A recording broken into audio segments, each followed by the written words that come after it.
I'm sharing this in hopes that you are able to relate to some portion or maybe even all of my story, no matter where you are in your journey.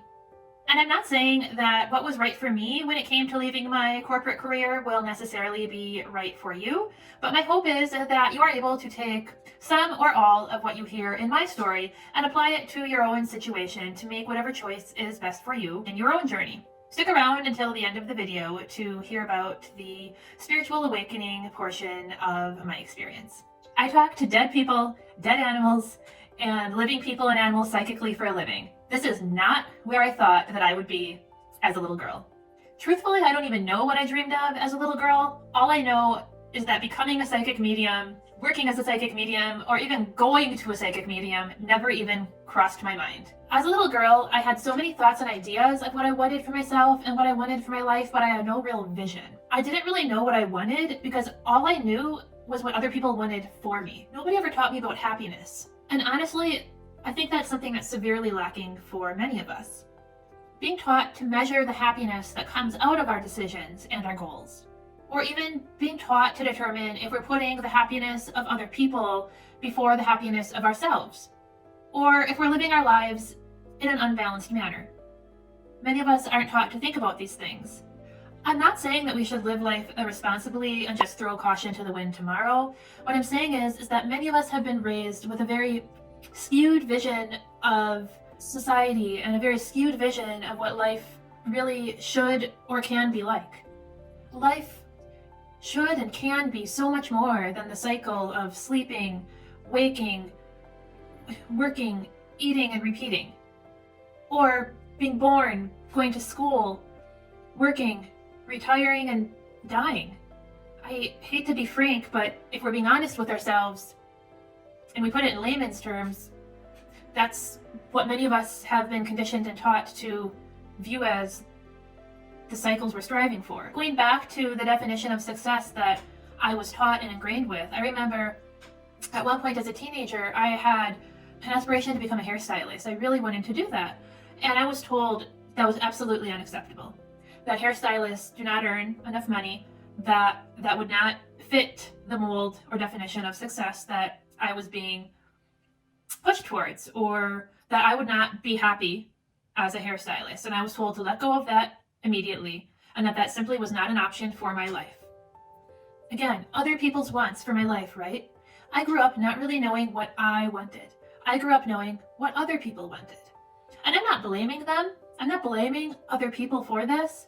They were conditioned just the same as I was conditioned. So it's nobody's fault. It's cycles that run through generations. It's no one person's fault, no two person's fault, no 3 or 4 or 5 people's faults.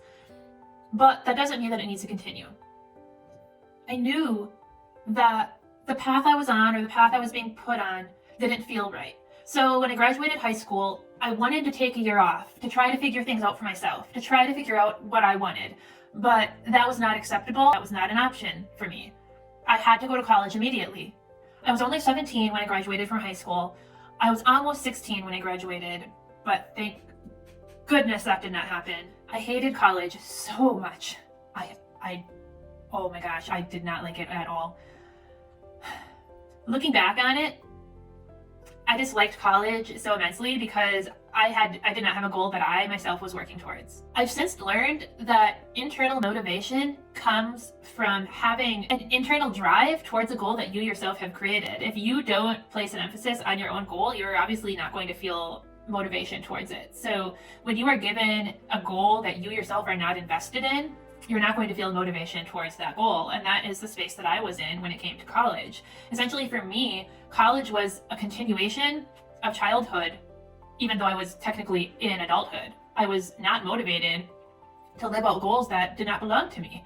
It's very hard to find that intrinsic motivation when the motivation does not belong to you, it belongs to somebody else. And that is the scenario that I found myself in during those years. I felt backed into a corner during college, and I did not yet know how to think outside the box. So the only option that I saw for myself was to get through it as fast as possible. And for me, that meant trying to get through college in an accelerated manner. So that's exactly what I did, which is very unhealthy. It's a very unhealthy coping strategy.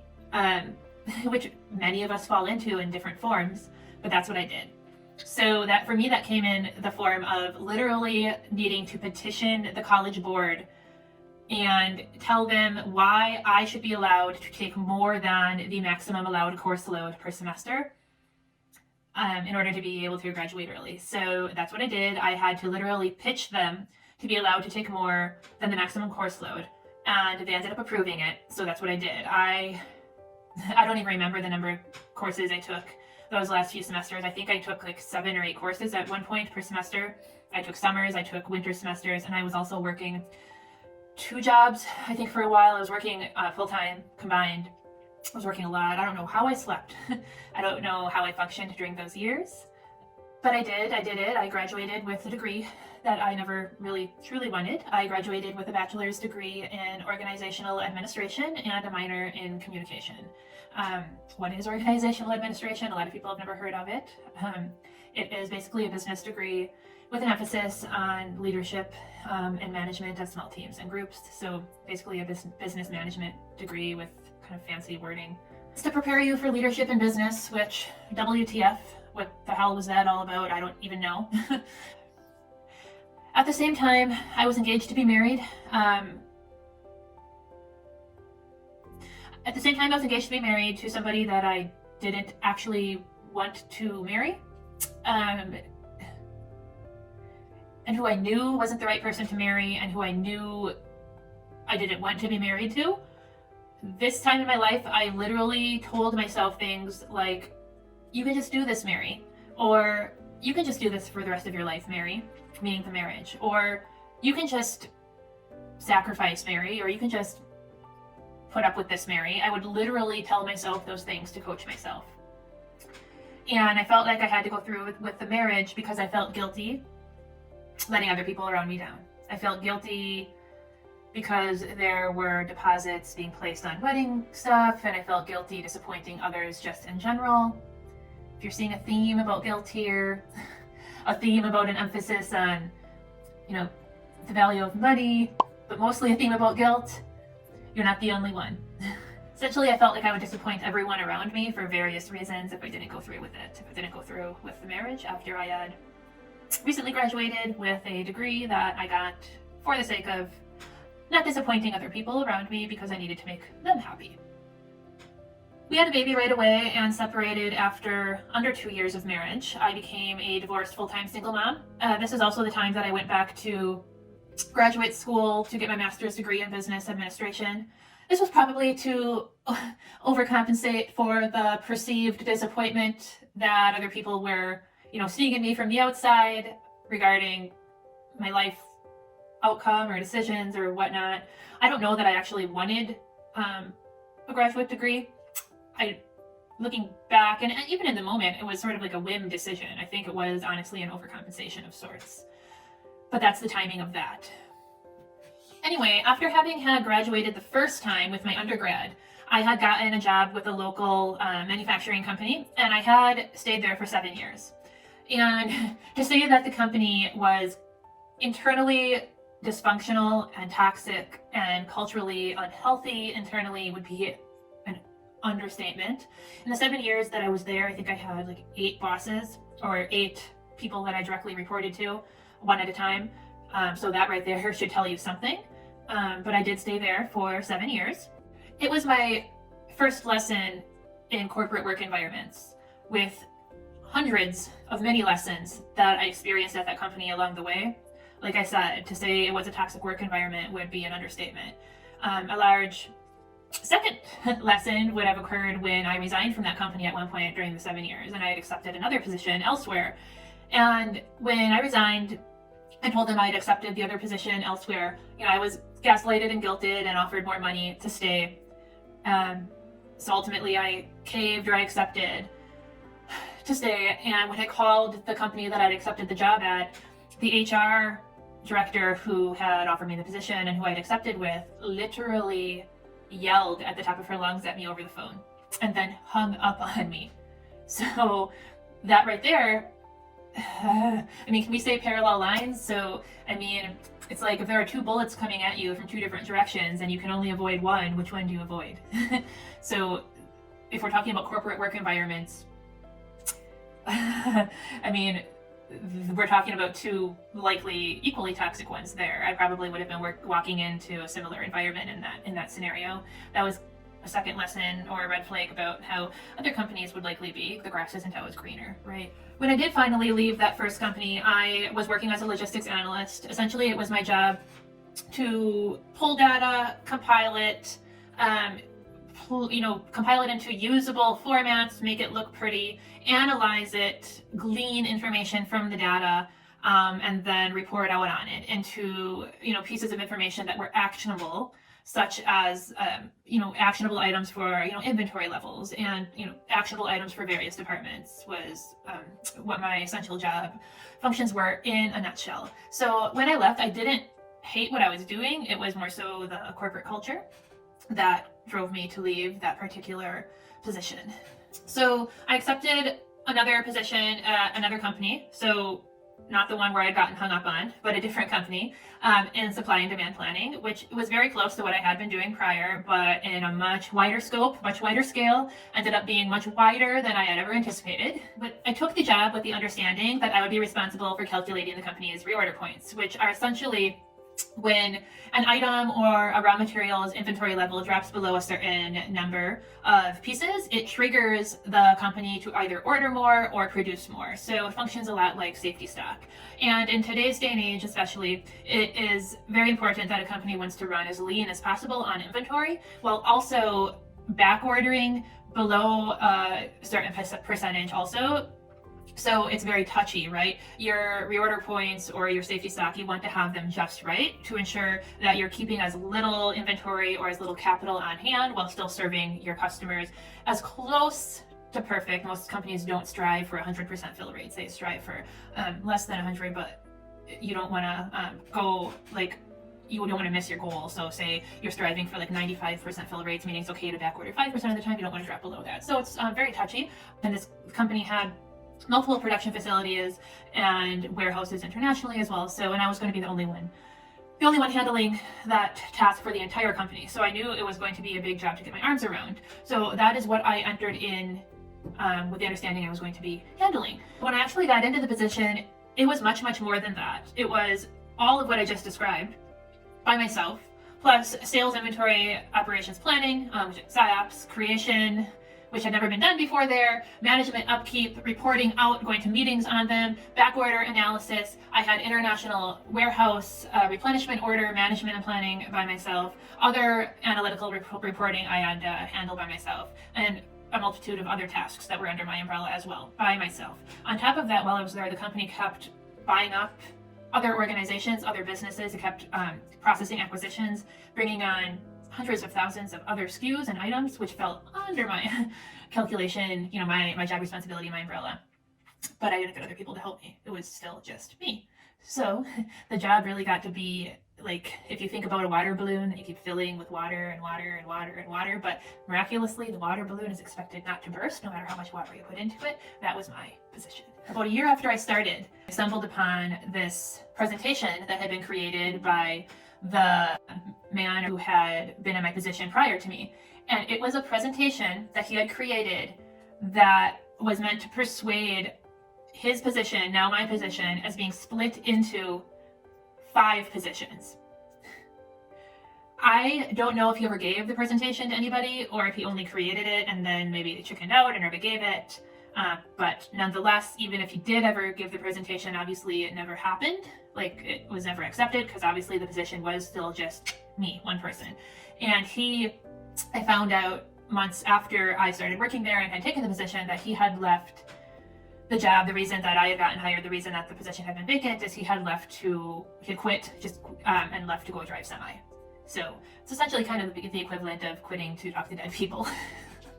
Right? You can't get much further off in left field from what we were doing in that position than what both of us ended up doing now. I mean, I don't know if that's what he's still doing, but if he is, it's pretty far off in left field, and I'm pretty far off in left field compared to what we both used to do.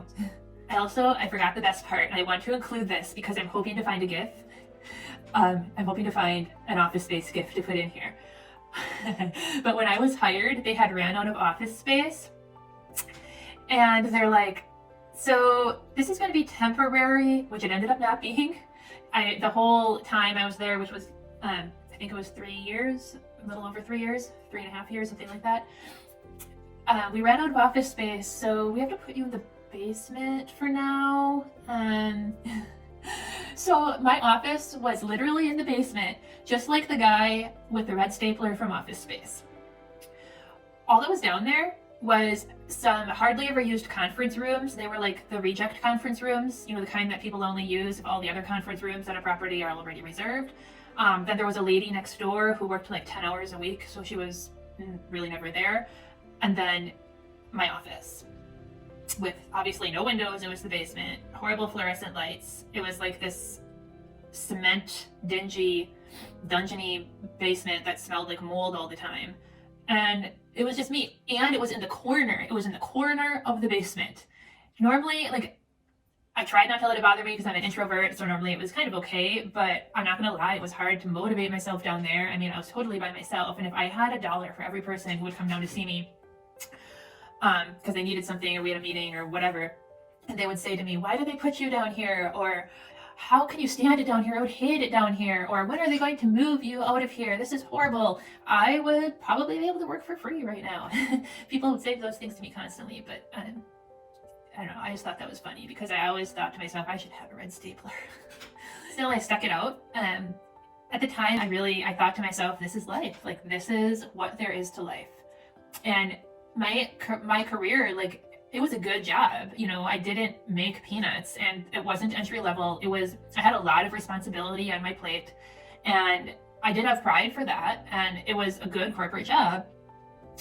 And I thought to myself, this is what I'm supposed to strive for. This is what life is supposed to be.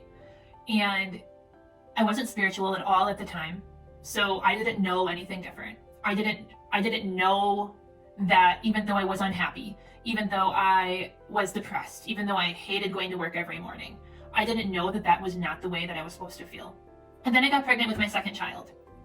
I had been with my now husband for 5 years, a little over 5 years at the time. He was in his mid to late 40s, somewhere in there, and we decided it was time. So I got pregnant with my second child. And that was sort of the beginning of change for me. Maternity leave happened, and did I freaking enjoy maternity leave. Like, legit enjoy maternity leave.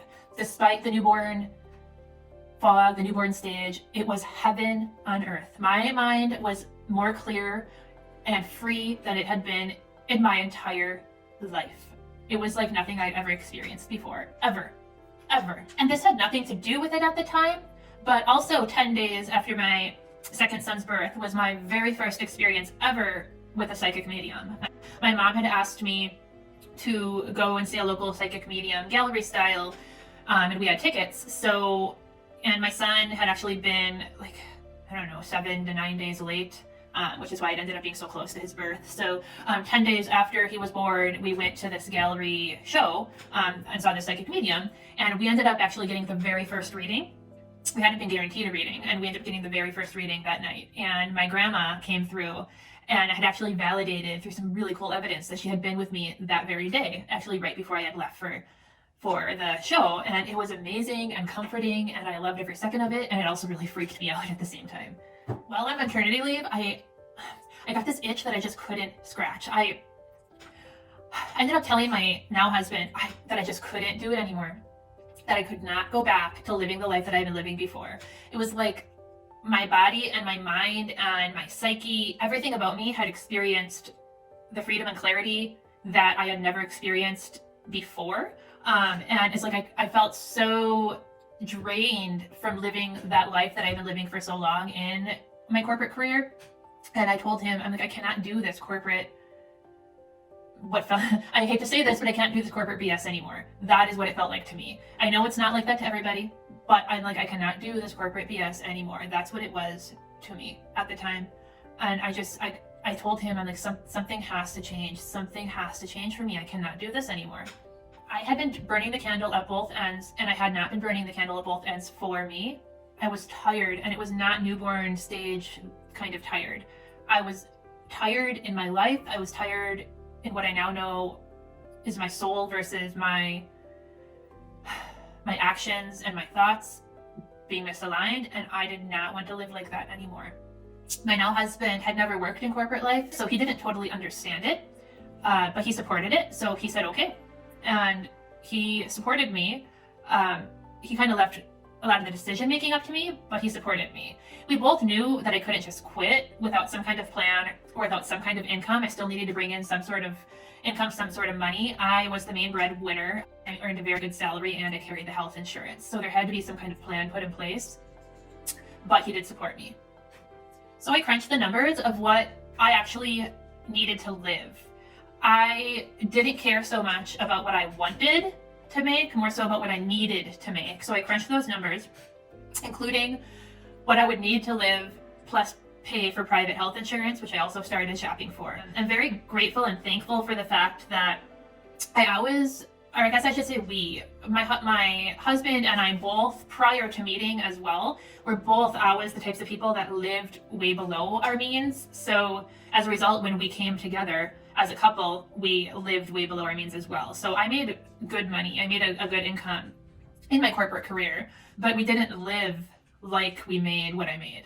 So as a result, we did have savings, which was very helpful. And I know that I'm very fortunate in that regard and that not everybody's in that position. But nonetheless, when I crunched the numbers, it was crunching the numbers to make going forward what I needed to make, not what I wanted to make, because I was more than willing to give up the wants. I only cared about making the needs at that point.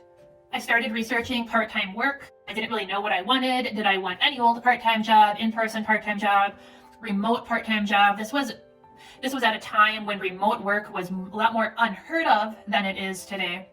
So it was a little bit more scarce and more of a novelty than it is today in 2022. So I did start applying for things, and I was just kind of applying for any old thing, just kind of throwing jello at the wall because I didn't really know what I wanted.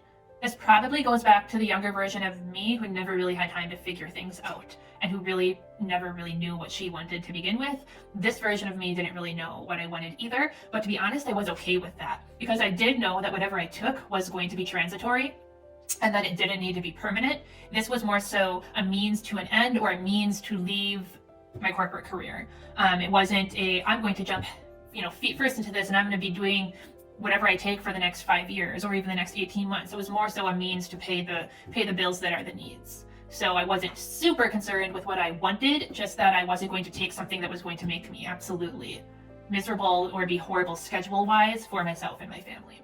So decided that I should go back to work after maternity leave for just a little while because I felt like it would be morally wrong or unethical to leave them high and dry with no notice, which maybe that was right, or maybe that was the guilt part of me coming into play again. You could weigh that both ways, I suppose. I also wanted to just make triple sure that I was making the right decision. So while I had been applying for part-time jobs and actually was offered some, I turned them down because I knew that I would get more part-time offers. I found that at this point in time that it really was pretty easy to find part-time work. So I made the decision to go back in for a short period of time and test the waters and give adequate notice as well once the waters had been tested. So I did. I went back to work after maternity leave, and I knew beyond a shadow of a doubt that I had to get out of there, that I had to leave within less than a month. I cannot even describe it any other way than an out-of-body experience. It felt like I was in a foreign environment during that entire time that I was back. I think I went back to work the very end of March, and I think I walked out of there for my last day like May 15th or something, May 16th. So I was only back there for like a month and a half physically, and it was so foreign and it felt so wrong. Everything in me screamed, this is not it. This is not it. I knew that it was not for me. I think one of the reasons I wanted to go back was just to triple check that I was right about money. Again, I had been raised valuing money more than I innately felt I had a value in money. So I did realize that I cared more in that moment, at that period of my life, of needing money to live, more so than anything else, more than working for that extra raise, that extra promotion. And I wanted it's interesting because now that I work for myself, I know that this is my purpose. I absolutely love working for myself, and I love striving for my own goals, right? My own income goals, my own like promotion goals within my business. It's totally different. But at that time, it was not jiving with me. It was not jiving with me. As long as I had enough money to pay the bills to live, that is all that mattered. I cared more about my identity and about my happiness. And I had this innate knowing that it would all fall into place. I had this innate knowing that if I left that building and I walked away from that career, that corporate career, it would all fall into place and nothing else mattered. Looking back, I was following my higher self's intuition, and at the time I didn't know what the term higher self meant. I don't think I even knew what intuition meant. I was that non-spiritual. I was working very analytical work. And then couple that with what I'd been taught and what I'd been raised to believe, and external sources. I don't even want to use the word raised. External sources, everything about me did not point to intuition. I don't think I even knew what it meant. But looking back, I was following my intuition. And I know that now. I knew that I had to leave my career, my corporate career, in order for a spiritual awakening to unfold in my life. But at the time, I had no idea that was going to happen. And at the time, I had no idea what a spiritual awakening even was. To solidify my decision, at the time that I made the decision, there were about 3 people who had been lifetime employees. There were a lot of lifers at that company who had dedicated their entire lives to working there, who had either just retired or were announcing retirement. And they were all either diagnosed with terminal cancer or passed from terminal cancer, all within like a very short time span. And it was like that knocked me over. That really hit home for me, because even if they were perfectly happy and fulfilled with their lifetime of work being their job, and the 10-hour days or the 11-hour days or the 12-hour days or the stress or the clawing the way up the ladder or whatever the cases may be, it wasn't okay with me. I did not personally want that for myself. I'm not saying that it's wrong for another person to want that for themselves, or to be really fulfilled with striving for more and more and more within the corporate environment. For some people, that really lights them up. But watching that from the outside looking in, that happening with the lifetimes and the physical lives of other people from the outside looking in, that was another wake-up call for me, and that further solidified that I was following my proper intuition, my calling. The day I resigned, I expected it to go a lot worse than it did. I think my boss actually had a heads up, because apparently I had applied for a part-time job somewhere where one of her friends was in HR, and they told her that I was applying for part-time jobs. But anyways, I really liked and respected my boss. She was amazing, and she was not the reason why I left whatsoever. It was all the other bits, but it went really well, and she really understood, and she was really supportive. They ended up asking me to stay on from home, remote, while they recruited my replacement for a month or 2. And I agreed, which might have been the wrong choice. Maybe not, I don't know. Maybe it was out of my guilt issues again at the time. The month or 2 of them recruiting my replacement turned into 7 months, 6 or 7 months that I ended up working from home for them, which was part-time. They did offload some of my stuff for me, so that I wasn't working full-time from home, or else I would not have done it. At the same time, I had already accepted a position prior to my resigning. I was working for a financial wholesaler as a VA, and being that my working from home for the company I resigned from was supposed to be quite short-term, I decided to keep the VA position, because I felt like, well, I'll just keep this and keep my foot in the door since it's only going to be short-term with the other company. Well, that ended up being 6 or 7 months, and so I ended up doing both concurrently for a while with the newborn and my older child at home. So that was not at all how I expected things to go in the beginning. It was a little bit more stressful than I thought it would be, and not what I was looking for in the beginning. So not gonna lie, not gonna sugarcoat, like my perfect copacetic things are gonna be like all rainbows and unicorns and confetti and all that. It wasn't like that in the beginning. It was more stressful than I had bargained for. And looking back, maybe there was a lesson there that I should have learned sooner, such as resigning from one of the positions.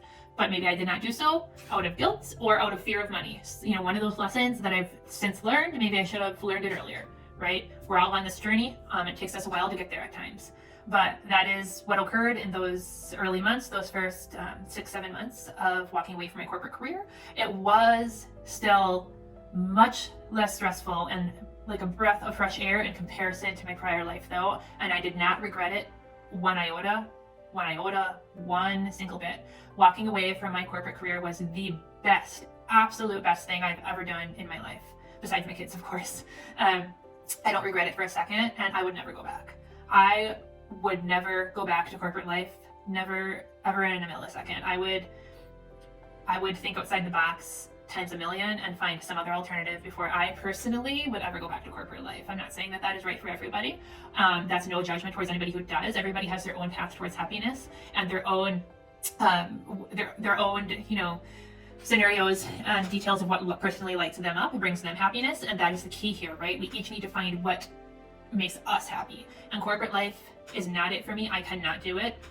I would feel absolutely miserable day in and day out. So I would think outside the box personally and find any other option in terms of resources and resourcefulness before I would ever go back to that old life. So do not regret it. I do not regret leaving corporate life, and I would do it again 100 times over. Unbeknownst to me, I do think this got the ball rolling towards my spiritual awakening. Even though I wasn't spiritual whatsoever, and even though it was gradual, and even though I was afraid of the spirit world at the time, I had no idea what was coming. But this started it, and this brought it on. Decision to leave my corporate career. It started with listening to my own intuition, with listening to my own wants and needs for probably the first time in my entire life. And that is not an exaggeration. I had not been listening to myself, and this decision to leave my corporate career was me listening to myself. Getting the ball rolling towards my spiritual awakening started with listening to my own intuition, even though I hadn't known it was my intuition at the time. See, the thing is, when we aren't listening to ourselves and we are only listening to everybody else's voices, we are out of alignment with our own soul. We are out of alignment, period. And a spiritual awakening is damn near impossible in such a state. Walking around out of alignment literally disconnects you from all that is. It disconnects you from the universe, it disconnects you from spirit, and it disconnects you from yourself. So the first step for me towards a spiritual awakening was listening to myself, which was one small baby step in a lifetime of misaligned actions, misaligned feelings, and what I would later discover a misaligned purpose. That's why I had never felt happy. I had never felt happy because I was trying to shove myself into everyone else's definition for me of what happy was. I was trying to shove myself into everyone else's definition of what would get me to happiness.